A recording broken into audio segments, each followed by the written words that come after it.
but the webcam itself, it could be, oh, that's better. Oh, there we go. Yeah. I guess it started off weird, but it's good now. Yeah. The web, so I need to look at a different webcam, but for now, this is working. So I'll use it. And I'll tell you a little bit about this milkshake once we jump in, because it ties into some stuff that we did. So Okay. I'm gonna count down. Greetings and salutations. You are tuned in to Milkshake Scholar Season 2. I'm your host, Randy Winston. And of all the episodes I've done, this is probably the most special, because today, ladies and gentlemen, we have on, and friends and family, we have on Jonathan Lopez, filmmaker and photographer. But more importantly, for those of you that have been raving about Season 1 and all of the production that went into it, that was not a film crew. That was one person. And that person is here today. That's Jonathan Lopez. My brother, what's up, man? What's up? How you doing, man? I'm doing all right, man. Just hanging in, just trying to live that Brooklyn life during the pandemic, however I can. How you been? Good, man. It's like you said, pandemic life. I do miss those milkshakes, though. I'm not as milkshakey as you are, so I got my fill with you, man. Well, Jonathan, I've moved off from the whole milk completely, and so now I've been using a variety of milks, almond, silk, but most recently I've been using oat milk, and I've been using Oatly and another brand, and they've actually been able to, it goes down pretty easy compared to the other ones. Jason will be proud of you. Yeah. That being said, it's still it's like I have to take my breaks every once in a while. So this has been since I started Season 2. It's been the first time that I've really gotten back in it. I had to take a break. But funny that you mentioned milkshakes. In concert with the first episode of Season 1, when we went to Oddfellows, I have a Oddfellows milk ice cream here that I've been using. And it's a whiskey with the coffee, Irish coffee. And I got to tell you, it's really good. It's really good. And at the top, it says, I don't know if you can see that, but it says 21 and over. Okay. So there's definitely whiskey in there. Is that one dairy free? I don't know. No, this one is not dairy free. Not this one. They, of course, that they do have dairy free there, but this is not one of them. But it's good though. It's good. It sounds good. Whiskey and Irish coffee sounds really good. Yeah, it's delicious, man. So tell me a little something. How's the family doing? They're okay. It's been a process. You and I talked during the pandemic, and it's like both of our families had their hiccups. My mom had COVID over the holidays. I was down in Miami. I couldn't see her for like 2 weeks. Yeah. Luckily she recovered, she's healthy and everything's fine. My partner, her family had a few cases as well. And, we're at that stage where our elders are, they're not invincible, right? We don't look at them as invincible anymore. They're vulnerable, they're aging, and, you got to really appreciate them. So to see them go through stuff like that, it kind of shakes you a bit. It's like, oh. Yeah. But luckily everybody's healthy now. Most of my family works in the medical field, so they're all in hospitals. So they're taking that risk every day. But thank God, everything's good. Everything's good so far. Yeah. I had someone on earlier and we were talking about family. He's also from the South. And I mentioned that I had started interviewing my mom and getting recipes from her. And so the interview started as me just needing the recipes that she had, because she always said, I'll give them to you. But then they turned into me hearing the stories behind them and how much the people that gave them to her meant to her.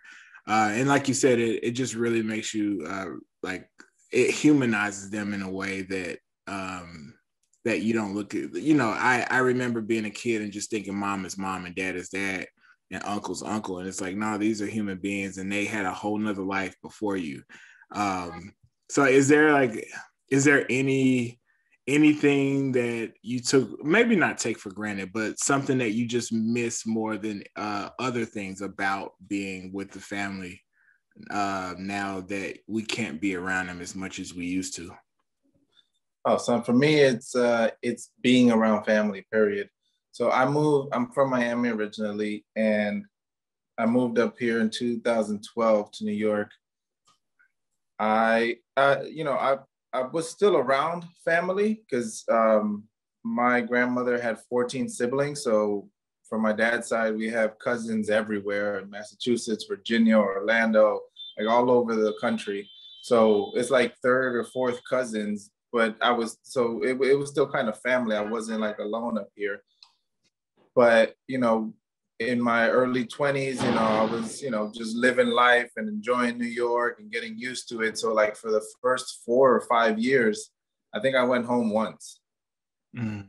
And the past 2 or 3 years, maybe like 4 years, I started going back for the holidays, for Christmas or for Thanksgiving or something like that. And just really appreciate it. I was like, damn, for me growing up as a Puerto Rican and just as a Hispanic and person of color, the celebrations that we have when we come together as family are unique to, I think, most other cultures, right? Everybody's having fun, everybody's the camaraderie, the reminiscing that you get to have with your family. It's just next level, and that was definitely something. I know for Christmas Eve, Hispanics have what's called Año Nuevo, and we celebrate Christmas Eve instead of like getting together at night on Christmas. Mm-hmm. And it's a really big party, and just getting to be home for that is special. You mentioned something about going, like the frequency at which you went home before as compared to more recently. I remember when I first moved to New York, and I was only going home once, like maybe once a year, and then, but no holidays, which now sounds insane. And then that picked up a little bit after me and my mom went on a trip together by ourselves, and we were together for like a week, and that just really made me want to be around my parents more. And ironically enough, right before COVID hit, that November, the 2019 November, I went home for Thanksgiving, and it was the first time I had gone home for the holiday since moving to New York in 2014. And man, like after that, I was just like, yo, I gotta be home for these holidays, man, for real, for real. Like, I try to hit my mom and dad's birthdays, but like it's just something different about the holidays. No matter what holiday it is that you celebrate, it's just something different about it. It is, yeah. So yeah, man, just getting back for that stuff. I cannot wait until, I know where my parents live, it's already open, unfortunately. But once everything's back open, I cannot wait to just like to get back down there. I'm probably gonna do like 2-3 weeks in Atlanta. But I wanted to pivot to like I don't know if we've talked about this before, but like I remember like as I'm looking at the episodes from season 1, I'm thinking about all the things. Like I think sometimes when you work with someone, you forget about all of the things that they taught you. And I remember one of the things, like, and you taught me several things. One of them being, we were discussing this before, like the milkshake. And I was so used as just a fanatic and connoisseur, I would guzzle milkshakes in between shots. And for those that are watching, Jonathan would always tell me, yo, you got to stop drinking the entire milkshake before we're done shooting. I would go through an entire milkshake and I've only asked the guest one question. And Jonathan's, and then we, thankfully we had people behind the counter who were gracious enough to make more. But it was just like, yo, stop drinking the milkshake. And so, those very small lessons. But one of the lessons that, even more importantly, that I can carry with me moving forward, like in life in general, is that lesson of the worst case they can say is no. And I remember when you and I had first met and we were talking, you asked me about where would I want to shoot? Like what shops and what restaurants or whatever. And, I think I had aimed low once or twice. And you were like, why don't you just go for whoever you want to go for? The worst thing they could tell you is no. And I remember the first yes we got was from Morgenstern's. And for those people that don't live in New York, Morgenstern's is like one of the top ice cream shops. Because they're like, depending on what you like, like for instance, at Apple Hills feels like a field trip. Morgenstern's feels like a date spot. Davies feels like you're catching up with all your boys from back in. So it really depends on what you're going for. But Right. Easily Morgenstern's is one of the top ice cream vendors in New York City, and they were the first. He was the first one to say yes, and I just remember like that feeling of like you saying that first, but then getting the yes in the email and just being like, man, like you feel invincible. And then after that, the yeses kept coming. Talk to me a little bit about like where that lesson comes from you. I'm sure it's from experience in the work that you do, and how like that type of mentality helps you as you move forward and like increase in your craft, like improving your craft and the work that you do with your clients. Oh man, that's something that's got to be like on the wall, because I got to remember that one daily. It's something I got to repeat to myself often, because you naturally, it's like the fear of rejection or the fear of not getting what you want or it not going your way and things like that. And you miss 100% of the shots you don't take. So it definitely was one of those things where you just got to go for it, right? And if it works out, awesome. If it doesn't work out, there's a reason for it. Something else is waiting for you somewhere else. Like, that's how I like to look at it. But for me, I was doing a show that it was a travel series in 8 different cities across the US. And me and my partner at the time, we were cold calling. Like, we were doing the research. We went to New Orleans, we went to LA, we went to Anchorage, Alaska, St. Louis, Chicago, and we had never been there. Like, we went to St. Louis and Miami. He was from St. Louis and I was from Miami. Other than that, we didn't have any relationships in any of these other cities. So we were literally looking up spots and just cold emailing them. Hey, this is what we're doing.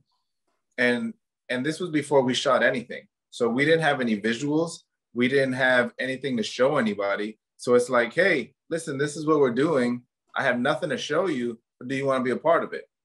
And when you say it out loud like that, and you try to get in there, she's just like, why would I want to do anything with you guys? And that's how I started at first. But after a certain point, I got to this like, now we promoting you, we're putting you out there, we're putting a spotlight on you guys. Like, why would you want to say no?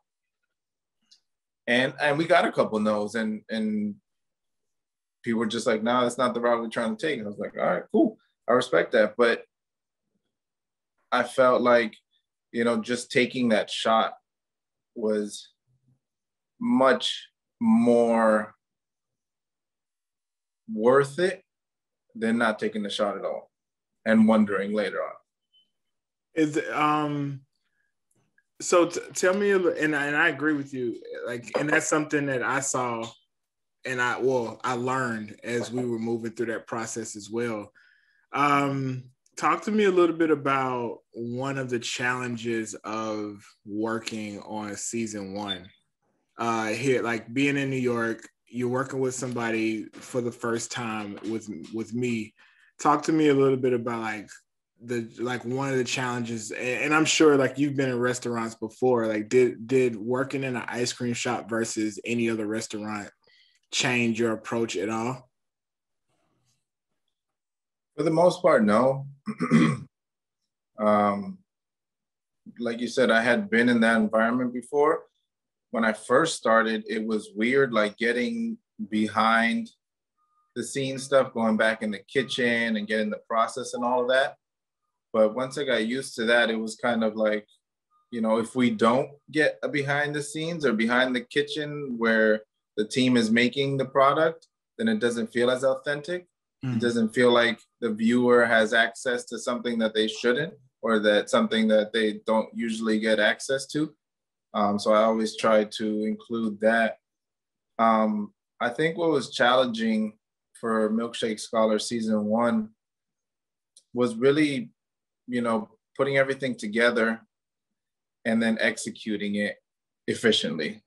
It was basically just you and me.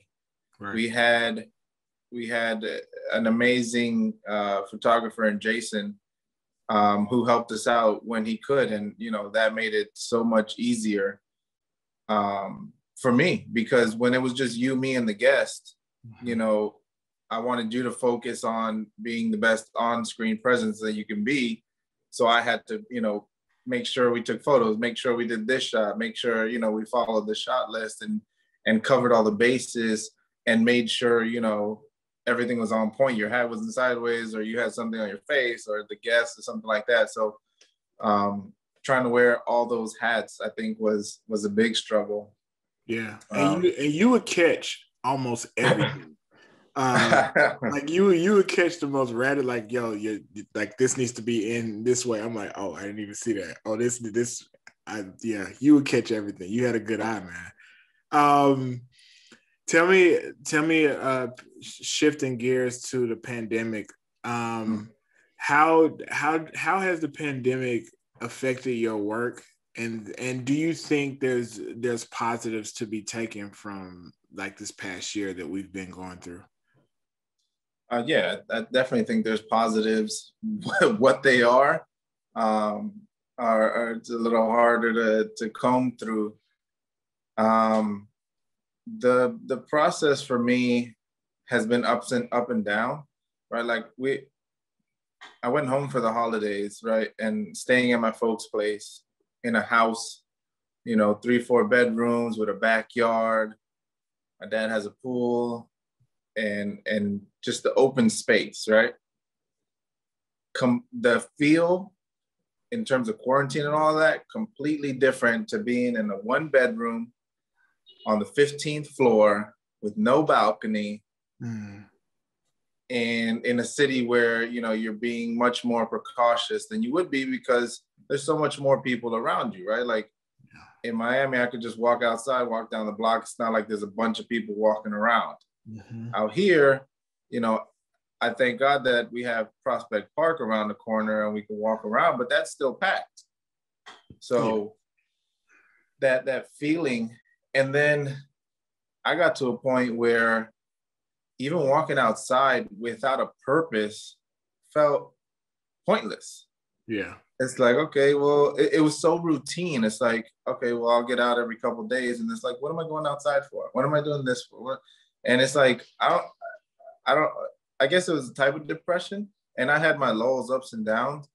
Because you wake up and then you go sit down at the computer to work. And it's like, well, is that all I have? And then I got the couch to watch TV and then back to work. And it's like, son, how does this make sense? Yeah. And then trying to keep normal hours. Oh man, is another tough part. But I think, now I'm starting to kind of get a semblance of a flow and not too many ups and downs throughout the weeks. Because I'd have weeks where it's like I wouldn't do anything.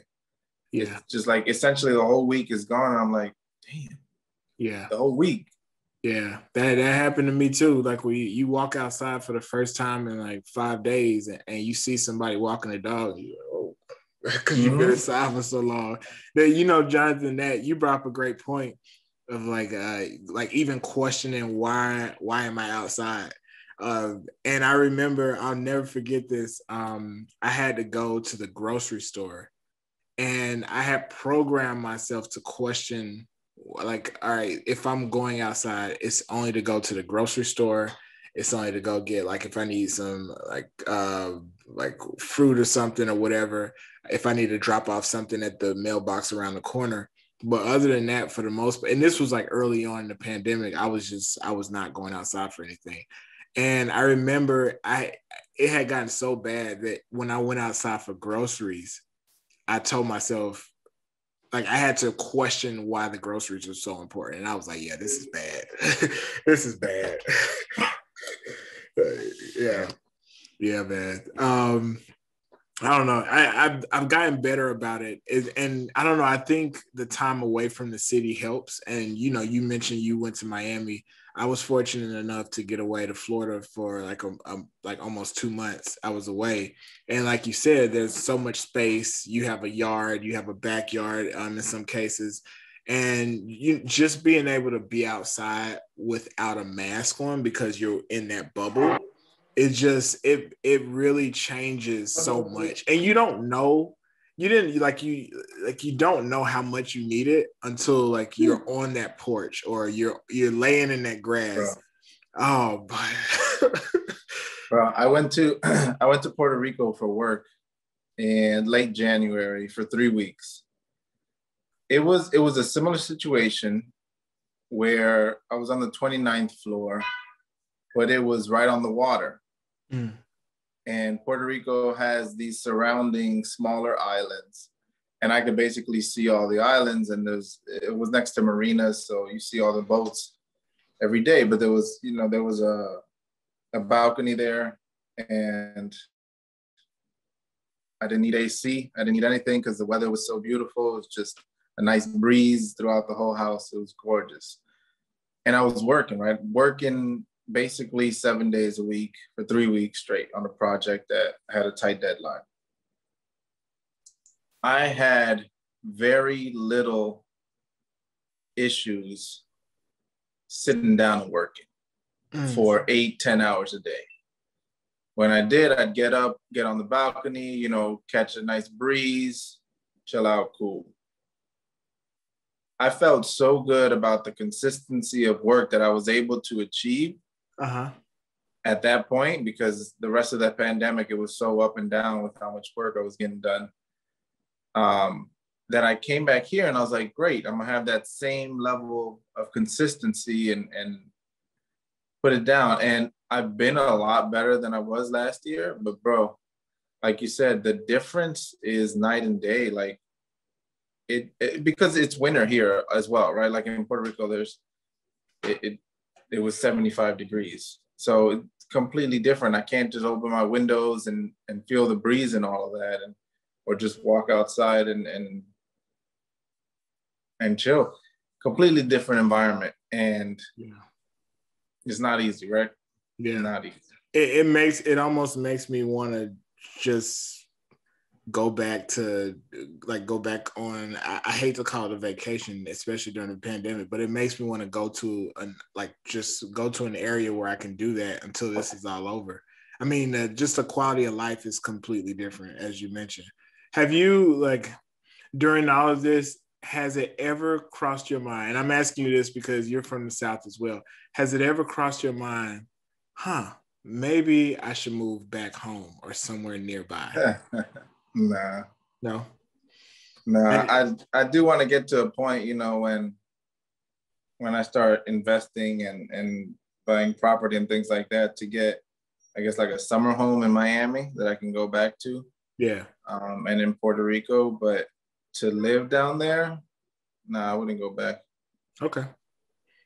I just don't think, when they say you can make it in New York, you can make it anywhere. That I feel like they talk about that grind, that hustle, that motivation. And it's like, I go back home and after a couple of days, I'm like, I need something to do, right? Like I need that grind, that hustle.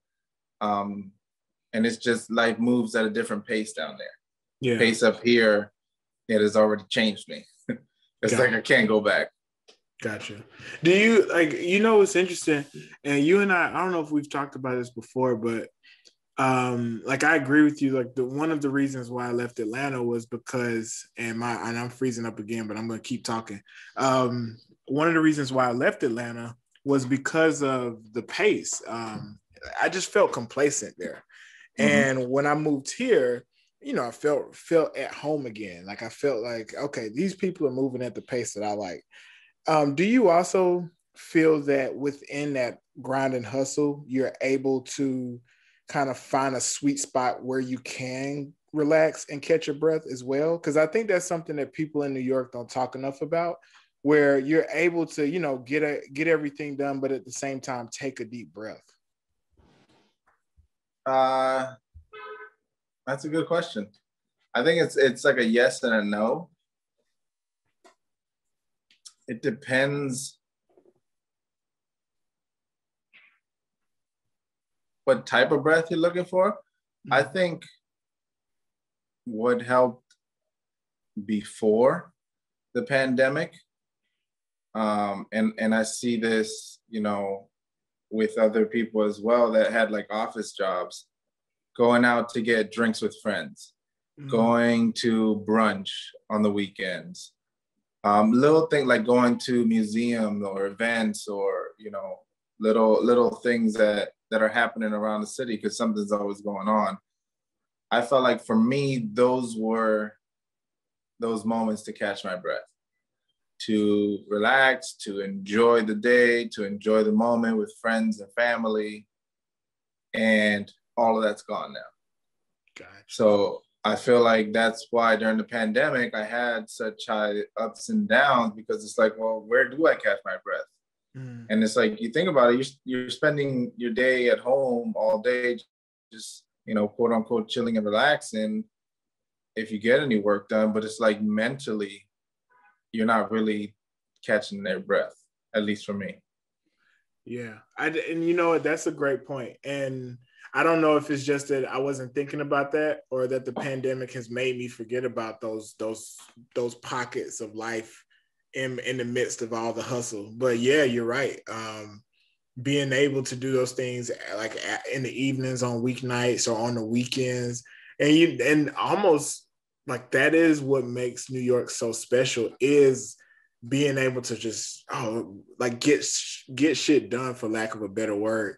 And then right after that, you like, yo, we're gonna meet up with so and so who we haven't seen in a couple of weeks because they've been busy, and we're gonna go to the show. And it's like, and while you're there, you're like, this is why I love this city. We're here watching the show. I got my good friend who I haven't seen in a couple of weeks. And then, I got a brunch set up on the weekend, and we're gonna go eat by the water. It's just, that's what makes the city so special. Oh man, I miss it. Indeed. Tell me something.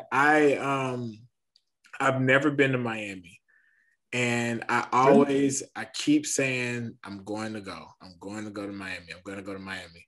When I finally do, what are three?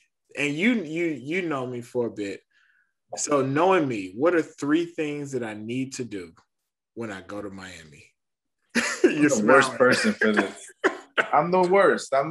Like, Jonathan, me and you share a love for like, food. What's your favorite food, or what's your favorite movie, or something like that? So I draw a blank. I'll come like an hour later, be like, yeah. Well, tell me then, Jonathan, what are like the three things that you try to do or try to fit in when you're home with family and friends? What are the three things you try to fit in? And it can be food. You know I love to eat. To get Cuban food. Okay. I have a hard time finding actual good Cuban food. And don't tell me about no Tina's or Sophie's and nothing like that. That's not, no. I did find one in Brooklyn, out here on Bedford, and I think like Green Street. It's called Pilar, something like that. That was pretty good. Kind of expensive for, what it is, but. Was that the place we went to for your birthday? Yeah, it was. Okay. Yeah, they were okay. I mean, of course, you're the expert at this, so I thought it was okay. I thought I enjoyed it. it depends what you have also. But yeah, I think getting some good Cuban food at, you know, a Latin America or a Versailles or La Carreta, just to start, you know, I think those are kind of the equivalent of a soul food spot, of a good, like, you know, mainstay soul food spot in the side in Atlanta, for instance, like a Waffle House type of vibe. Yeah, yeah. And I got one for you because I know you're a Miami Heat fan. Where would I go to watch a basketball game? Flanagan's. Flanagan's. Unless you're going to watch it in the arenas, you got to go to Flanagan's. Okay. It's an Irish pub in Miami, a Hispanic central city. So don't ask me how it makes sense, but Flanagan's is where you go. I love it. Okay. And if I'm shopping, and you're way more well versed in clothes than I will ever be. If I'm looking for something nice to wear, or just, you know, something nice, where would I go? Like maybe a hat store. Like, and I'm not talking about these caps. I'm talking about the those brim caps that you like. So now I've got that. And if they do, it's new, and I don't know about it because I've been here 9 years already. Okay. Shout out to Flame Keepers. That's where I go get my caps, out here in Harlem. Yeah. But in Miami, no. In Miami, what I used to do is, before the whole snapback craze came back, like everybody's still wearing fitted, snapbacks were just like right on the cusp of blowing back up and all that. There was this spot downtown. I would go downtown Miami, and it was kind of like a row of stores that you would hit, right? Like all lined up, like one on this corner, one like 2 blocks over. And downtown is set up kind of like a New York City would be, right? Like the blocks are kind of similar versus suburban areas. And I would go to Shoe Gallery. Okay. I would go to Foot Soldiers down the block. There was an athlete's foot that actually had some dope stuff. And I don't think I ever knew the name of it, but there was this spot that sold regular, you know, gear, shoes, whatever. But for some reason, they had like the largest stock of snapbacks, of throwback snapbacks. Dang. Before they were super popular, you know, the Spurs with the 3 different, the teal, the pink, and you know, the Cavs in the blue and orange, and all of this stuff before it was actually popular. And that was one of the spots I copped I had like 15, 20 snapbacks. Yeah. I don't think I have any left, but I had a whole bunch. And you know, I was into the sneaker culture and fitteds and all of that. And I had over like 50 hats. So I switched over to the brims now. Yeah, you switched over. For those that don't know, Jonathan has a killer brim hat collection for sure. No, it's all right. I'm learning from the guys that taught me, so I'm getting there, but I'm not there yet. Yeah, man.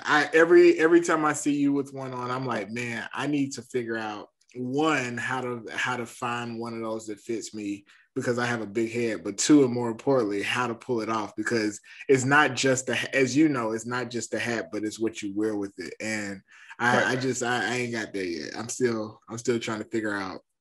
Bro, when this pandemic's over, we got to go up to Harlem. I can't believe we never went to Flame Keepers in Harlem.